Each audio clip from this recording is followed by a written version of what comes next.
उत्तराखंड के देवप्रयाग से एक चौंकाने वाली तस्वीर सामने आई, जहां पहाड़ का एक बड़ा हिस्सा टूटकर सड़क पर गिर पड़ा। पहाड़ खिसकने की वजह से ऋषिकेश से बद्रीनाथ की तरफ जाने वाला रास्ता भी बंद हो गया और सड़क के दोनों तरफ कई गाड़ियां फंस गईं। अच्छी बात यह रही कि पहाड़ से छोटे पत्थरों को गिरता देख लोगों ने पहले ही अपनी गाड़ियां कुछ दूरी पर रोक लीं। फिर अचानक पहाड़ का बड़ा हिस्सा टूटकर गिरा, जिसने लोगों को डरा दिया।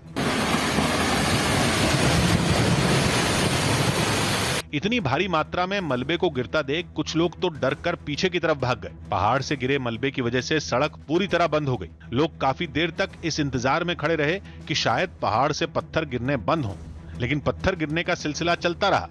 भी ऊपर से पत्थर गिरे। बाद में खुदाई करने वाली मशीनों की मदद से सड़क पर गिरे मलबे को हटाने की कोशिश की गई, लेकिन तब तक कई गाड़ियां वहां से लौट चुकी थी। राज्यसभा सांसद परिमल नथवाणी ने वर्ल्ड लायन डे के मौके पर केंद्र सरकार से बब्बर शेर को राष्ट्रीय पशु घोषित करने की मांग की। एक बार लायन को नेशनल एनिमल डिक्लेयर करें, वो हमारे लिए गौरव की बात होगी और पूरा विश्व में इसकी सराहना होगी। देश के कई राज्यों में मॉनसून आफत बनकर बरसा। आमतौर पर गर्म प्रदेश की पहचान रखने वाले राजस्थान का भी हाल बेहाल नजर आया। वहां तो इस बार बारिश ने सारे रिकॉर्ड ही तोड़ दिए, जिसकी एक तस्वीर बूंदी से सामने आई। वहां आसमानी सितम ने किसानों की कमर तोड़ दी। धान की फसल लगाने वाले किसानों के खेत पानी से भरे नजर आए और आंखें आंसुओं से। पहले पानी नहीं था, इस बार पानी ज्यादा आ गया, जो सारी सब फसलें चौपट हो गई। सब लगातार होती बारिश के बाद राजस्थान में बाढ़ के हालात पैदा हो गए। वहां खेतों में इतना पानी भर गया कि फसल का खड़े रहना भी नामुमकिन सा हो गया। बूंदी और आसपास के गांवों में खेत स्विमिंग पूल में तब्दील हो गए, जिससे किसानों को काफी नुकसान भी उठाना पड़ा। राजस्थान में इस तरह की तस्वीर के लिए डैम से छोड़ा गया पानी भी जिम्मेदार है, जिसके बाद गांव के रिहायशी इलाके भी कई फीट पानी में डूब गए। कुछ जगहों पर तो कारें आधे से ज्यादा पानी में समा गईं, तो ज्यादातर हिस्सों में सड़कों पर नाव चलने की नौबत आ गई। राज्यसभा में मंगलवार को कृषि से जुड़े मुद्दों पर चर्चा के दौरान जमकर हंगामा हुआ, जिस पर कृषि मंत्री नरेंद्र तोमर ने विपक्ष को घेर लिया और उनके व्यवहार को अलोकतांत्रिक बताया। नरेंद्र सिंह तोमर ने दावा किया कि कृषि सुधार कानूनों में कुछ भी गलत नहीं है और अगर विपक्ष को किसी बात पर ऐतराज है तो वो सुझाव दे। मुझे बहुत दुख है, कृषि की चर्चा आरंभ होने के बाद जो गैर जिम्मेदाराना रवैया कांग्रेस और टीएमसी का रहा है, उससे निश्चित रूप से लोकतंत्र को बहुत बड़ा आघात पहुंचा है। और मैं फिर यह कहना चाहता हूं कि आज विपक्ष के इस कदम से यह एक बार फिर सिद्ध हो गया है कि कृषि सुधार कानूनों में काला कुछ भी नहीं है। विपक्ष के कपड़ों में कालापन दिखाई देता है। पंजाब के जलंधर से डरा देने वाली कुछ तस्वीरें सामने आई। वहां प्लास्टिक के पाइप बनाने वाली एक फैक्ट्री आग की लपटों से ऐसी घिरी कि उसे बुझाने में दमकल कर्मियों की हालत खराब हो गई। बताया गया कि शॉर्ट सर्किट की वजह से यह घटना हुई, जिसने फैक्ट्री के ज्यादातर हिस्से को अपनी जद में लेने में कुछ ही मिनट लगाए। कुछ वक्त ही बीता था कि फैक्ट्री की खिड़कियों से लपटें बाहर निकलने लगी और आग की वजह से उठ रहे काले धुएं को देखकर लोगों में दहशत बढ़ती चली गई, क्योंकि फैक्ट्री से निकल रहे धुएं के गुबार ने जैसे पूरे इलाके पर कब्जा जमाने की ठान ली हो।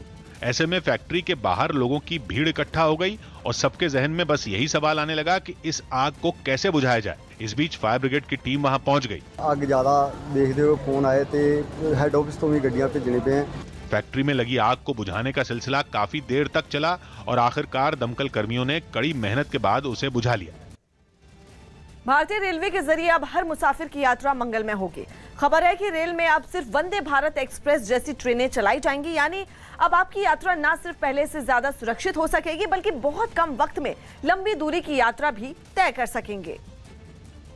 ये खबर देश के उन करोड़ों लोगों के लिए है जो भारतीय रेलवे के जरिए सफर तय करते हैं। भारतीय रेलवे ने आपकी यात्रा को अब और सुखद और सुरक्षित बनाने के लिए एक मेगा प्लान तैयार किया है। इस प्लान के तहत भारतीय ट्रेनों को वंदे भारत एक्सप्रेस की तर्ज पर बनाया जाएगा। इस नए प्लान के बाद दूसरी ट्रेनें भी वंदे भारत एक्सप्रेस की तरह नजर आएंगी। इससे आपकी यात्रा पहले की तुलना में सुरक्षित होगी। रफ्तार ज्यादा होने की वजह से आप कम वक्त में एक जगह से दूसरी जगह जा सकेंगे। इतना ही नहीं, रेलवे जिस ट्रेन सेट्स प्रोजेक्ट पर काम कर रहा है, उन्हें रेल यात्रा में पहली पसंद माना जाता है। भारतीय रेल जिस मेगा प्लान पर काम कर रहा है, उसके तहत अब मेल एक्सप्रेस ट्रेनों को भी ट्रेन सेट्स का रूप दिया जाएगा। रेलवे ने पुराने डिजाइन का आईसीएफ कोचेज का निर्माण साल 2018 में ही बंद कर दिया था और अब एलएचबी कोचेज के निर्माण को भी कम किया जा रहा है। रेलवे की प्लानिंग है कि आने वाले दिनों में ट्रेन सेट्स ज़्यादा से ज़्यादा चलाए जाएं। इसके लिए ट्रेन सेट्स के कोचेज का प्रोडक्शन बढ़ाया जा रहा है। फिलहाल भारत में करीब 150 वंदे भारत एक्सप्रेस ट्रेनें बनाने की तैयारी चल रही है। सूत्रों के हवाले से खबर है कि इस मेगा प्लान को अंजाम तक पहुंचाने के लिए अगले 2 साल में रेलवे अपने कोच के प्रोडक्शन को आधा करने जा रहा है। ये साल 2023 और 24 से लागू हो जाएगा।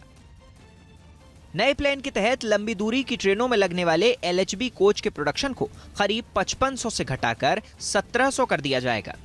दरअसल रेलवे अब लंबी दूरी के लिए ट्रेन सेट्स चलाने पर विचार कर रहा है और आने वाले वक्त में लंबी दूरी की ट्रेनों में भी वंदे भारत एक्सप्रेस की तरह ट्रेन सेट्स का इस्तेमाल किया जाएगा। अब ये भी समझिए कि आखिर रेलवे LHB कोच क्या होते हैं और इन्हें क्यों हटाया जाएगा। LHB यानी कि link Hopman Bush coach German design के कोच होते हैं। ये कोच ज्यादा सुरक्षित होते हैं, लेकिन इस कोच की तकनीक 20 साल पुरानी हो चुकी है, इसलिए रेलवे ट्रेन सेट्स की तकनीक से इन्हें बदलना चाहता है। इसमें सबसे बड़ा फायदा यह है कि ट्रेन सेट्स जल्दी रफ्तार पकड़ सकते हैं और जल्दी रुक भी सकते हैं। इससे समय की काफी बचत हो सकती है। इसके अलावा ट्रेन सेट्स को 160 किलोमीटर तक की रफ्तार से चला सकते हैं, जबकि भारत में LHB कोच वाली ट्रेनों को अधिकतम 130 तक की रफ्तार से चला सकते हैं। लेकिन लागत के लिहाज से बात करें तो ट्रेन सेट्स के एक कोच की कीमत करीब 6.5 करोड़ रुपए होती है, जबकि LHB के एक कोच के प्रोडक्शन पर 2.5 करोड़ रुपए का खर्च आता है। इंजन समेत LHB ट्रेन की कुल लागत करीब 55 करोड़ की आती है, जबकि ट्रेन सेट्स की एक रैक पर करीब 110 करोड़ का खर्च आता है। ये खर्च भले ही दोगुना है, लेकिन सफर न सिर्फ पहले से ज्यादा सुरक्षित होगा, बल्कि लंबी दूरी की यात्रा में कम वक्त भी लगेगा।